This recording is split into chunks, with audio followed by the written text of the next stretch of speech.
नमस्कार।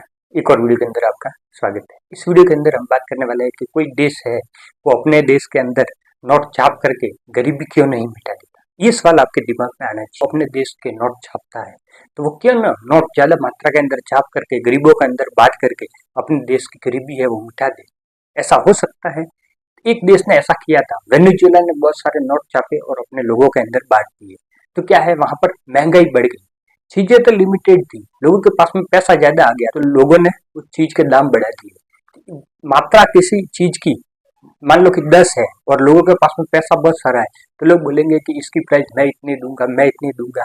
इस तरह से प्राइस बढ़ जाए। इस तरह से कोई देश है वो नोट छाप करके गरीबी नहीं मिटा सकती। वेनेजुएला के अंदर महंगाई इतनी बढ़ गई कि एक कॉफी के कप की प्राइस है वो 1 लाख बोलीवर हो गई। उसकी मुद्रा बोलीवर के अंदर है तो 1 लाख बोलीवर हो गई। भारत के अंदर आप सोच करके देखो, 1 किलो चावल या गेहूं की प्राइस है वो 1 लाख रुपए हो जाए तो किस तरह की महंगाई हो जाएगी। लोगों के पास में पैसा तो होगा लेकिन चीजें तो लिमिटेड होगी, तो इस तरह से महंगाई बढ़ जाएगी। एक देश नोट छाप करके अपनी गरीबी नहीं मिटा सकता। उसको एक एग्जाम्पल के थ्रू समझ सकते हैं। जब नोट नहीं थे तब भी लोग व्यापार करते थे। वो व्यापार इस तरह से करते थे, वस्तु विनिमय। एक व्यक्ति के पास में वस्तु है, वो दूसरे के पास में जरूरत है तो वो उसको वो वस्तु दे देता, बदले में वो उसको दूसरी वस्तु दे देता था। इस तरह से व्यापार चलता रहता था। जैसे जैसे कि एक व्यक्ति के पास में खाने पीने की चीजें है, गेहूं है, चावल है, किसान के पास में एक व्यापारी है, उसके पास में कपड़े है, उनको कपड़े चाहिएगा तो वो उसके बदले में गेहूं दे देगा।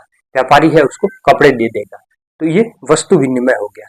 लेकिन क्या है, समय के साथ में क्या हुआ कि बहुत ज्यादा मात्रा के किसी चीज की प्राइस है, जैसे गोल्ड महंगा होता है और गोल्ड खरीदने के लिए गेहूं कितने बोरी लेके जाएंगे तब गोल्ड आएगा। तो वो इतना ले जाना करना ये आसान काम नहीं है। तो लोगों ने विकल्प ये निकाला कि जो घर के अंदर बड़ा था उसने एक चिट्ठी लिख करके दी कि मेरे घर पर 50 बोरी गेहूं पड़े हैं, इसके बदले में इतना सोना आपको देना है। वो व्यक्ति व्यापारी के पास में वो चिट्ठी लेके गया। व्यापारी ने उसके बदले में गोल्ड उसको दे दिया और उसके घर पर 50 बोरी पड़े हैं कि जब चाहे तब ले लेना। अब उस व्यापारी को और कोई सामान खरीदना है दूसरी जगह से तो वो उसको लेटर दे देगा कि मेरे 50 बोरी गेहूं उस व्यक्ति के घर पे पड़े हैं, आपको चाहिए तो ले लेना, बदले में मेरे को ये वस्तु दे दो।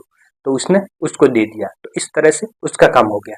फिर जब उस व्यापारी को जरूरत पड़ेगी तो 50 बोरी गेहूं वो ले जाएगा, नहीं तो वो वहीं पड़ा रहेगा और वो चिट्ठी है वो घूमती रहेगी।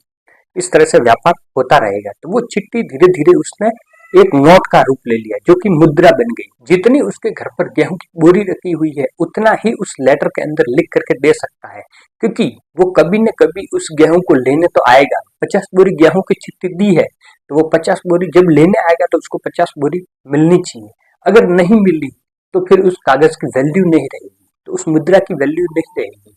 तो इस तरह से किसी भी देश की बैंक है, केंद्रीय बैंक, जैसे भारत के अंदर भारतीय रिजर्व बैंक है, वो इतनी ही नोट छाप सकती है जितनी कि भारत के अंदर उत्पादित कुल वस्तुओं का मूल्य है। भारत के गोदाम के अंदर कुल वस्तुएं पड़ी हुई है, इतनी मात्रा के अंदर ही आरबीआई नोट छाप सकती है, ऐसे ही नहीं छाप सकती।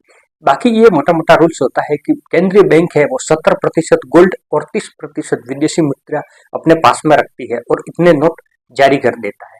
तो इस तरह से इस वीडियो के अंदर हमने जाना कि नोट छाप करके कोई देश गरीबी मिटा सकता है या नहीं मिटा सकता।